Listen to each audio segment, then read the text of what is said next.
نقصان دہ نہیں ہوتی. مثلا جیسے قرآن فرماتا ہے کہ ان مع العسر یسرا، یعنی ہر تنگی کے ساتھ، یعنی اسی تنگی کے اندر وہی جو پریشانی ہوتی ہے اس کے اندر کوئی آسانی بھی ہوتی ہے، لیکن ہمارا صبر، ہماری دیکھنا، ہمارا یعنی جو چیزوں کے اوپر نگاہ کرنے کا طریقہ ہے وہ امپورٹنٹ ہوتا ہے. جیسے امام خمینی رضوان اللہ تعالیٰ نے فرمایا کہ ہمارے حصے کا کام یہ کہ ہم اپنی ڈیوٹی کو انجام دیں، اس ڈیوٹی کو نتیجے تک پہنچانا جو ہے وہ اللہ تبارک و تعالیٰ کا کام ہے. تو اگر اسی معنی میں آپ نے یہ جملہ لکھا ہے تو شریعت ایسے ہی کہتی ہے.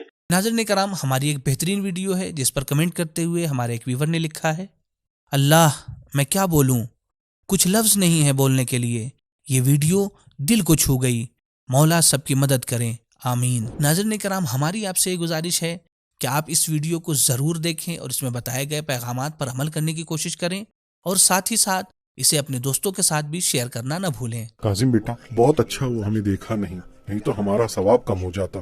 ارے ابا، میرا قصور تھوڑی تھا، پتہ نہیں اس ہنگامے میں یہ کھیر کہاں سے نکل آئی اور میرے کوٹ کی جیب میں پھنس گئی. اچھا بس اب ایسے بول رہے ہو جیسے تمہاری بارات کا کوٹ ہے. ارے ابا، یہ میری بارات کا ہی تو کوٹ ہے. اچھا چلو ٹھیک ہے. دیکھو بیٹا، کبھی کبھی نیک کاموں کی اپنی ٹینشن ہوتی، لیکن اگر تمہیں پتا چل جائے کہ امام حسین بعد میں کیسا صلہ دیں گے نا، تو تم دنیا کے سارے کوٹ خرید کر خود اپنے ہاتھوں سے پھاڑ دو گی. لاٹری ٹکٹ خریدنے اور اس سے ملنے والے پیسے کا کیا حکم ہے؟ لاٹری کے سلسلے میں آیت اللہ سید علی سیستانی اور آیت اللہ سید علی خامنئی حفظہم اللہ تعالی دونوں ہی کا یہ فتویٰ ہے کہ لاٹری کو خریدنا صحیح نہیں ہے، جائز نہیں ہے، بلکہ حرام ہے. بلکہ آیت اللہ سیستانی کا یہ بھی فتویٰ ہے کہ اگر کوئی اس نیت سے لاٹری خریدتا ہے کہ اگر اس سے کوئی انعام یا کوئی پرائز منی ملتی ہے تو وہ اس کو کسی اچھے کام میں ڈونیٹ کر دے گا، تو یہ نیت بھی جو ہے وہ لاٹری کے خریدنے کو جائز نہیں کر سکتی ہے، اور اس نیت سے بھی لاٹری کو خریدا نہیں جا سکتا ہے.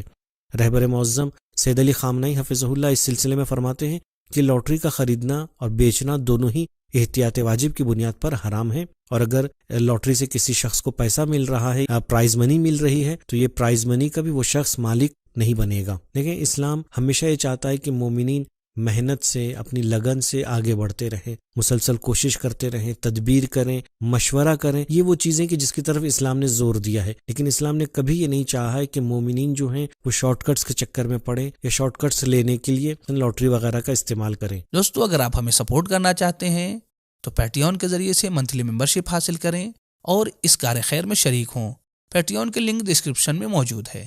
واجب نمازوں کو الگ الگ پڑھنا چاہیے یا ایک ساتھ؟ نماز ظہرین اور نماز مغربین کے دراصل دیکھے جائیں تو دو وقت ہیں، ایک وقت خاص اور ایک وقت مشترک. وقت خاص یعنی اذان کے بعد اتنا وقت کہ جتنی وقت میں نماز ظہر ادا کر لی جائے، یعنی 4 رکعت نماز پڑھ لی جائے، وہ خاص ہے وقت نماز ظہر سے. اس کے بعد یہ وقت مشترک ہو جاتا ہے نماز ظہر اور نماز عصر دونوں کے لیے. اسی طرح نماز مغرب کی اذان ہونے کے بعد جتنی دیر میں 3 رکعت نماز پڑھ لی جائے اتنا وقت مخصوص ہے نماز مغرب سے، اور اس کے بعد یہ وقت مشترک ہو جاتا ہے نماز مغرب اور نماز عشاء دونوں کے درمیان میں. حضرت آیت اللہ العظمی سیستانی حفظہ اللہ فرماتے ہیں کہ بہتر ہے نمازوں کو ان کے فضیلت کے وقت میں ادا کیا جائے. اب فضیلت کا وقت کیا ہے؟ اس کے بارے میں فرماتے ہیں کہ نماز ظہر کا فضیلت کا وقت اذان ظہر کے بعد شروع ہو جاتا ہے، اور نماز عصر کا فضیلت کا وقت اذان ظہر کے 1 گھنٹہ 30 منٹ بعد ہوتا ہے. اسی طرح نماز مغرب کا وقت سرخی کا بالائے سر سے یعنی حمراء مشرقیہ کا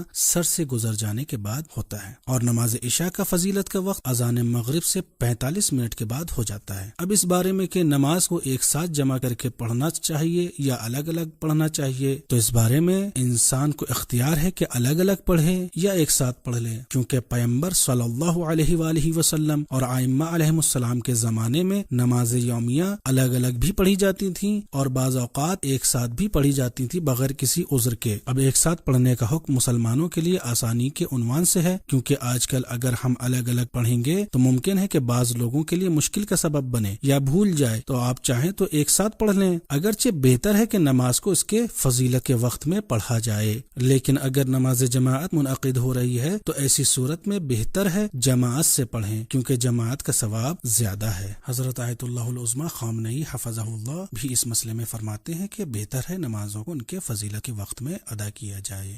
ہم جن سے محبت کرتے ہیں کیا اس کو پانے کے لیے دعا کر سکتے ہیں؟ بینک کے انٹرسٹ ڈپارٹمنٹ میں کام کرنے کا کیا حکم ہے؟ اور سینیٹائزر لگا کر نماز پڑھ سکتے ہیں؟ ان سوالوں کے جوابات کو جانیے اس ایپیسوڈ میں.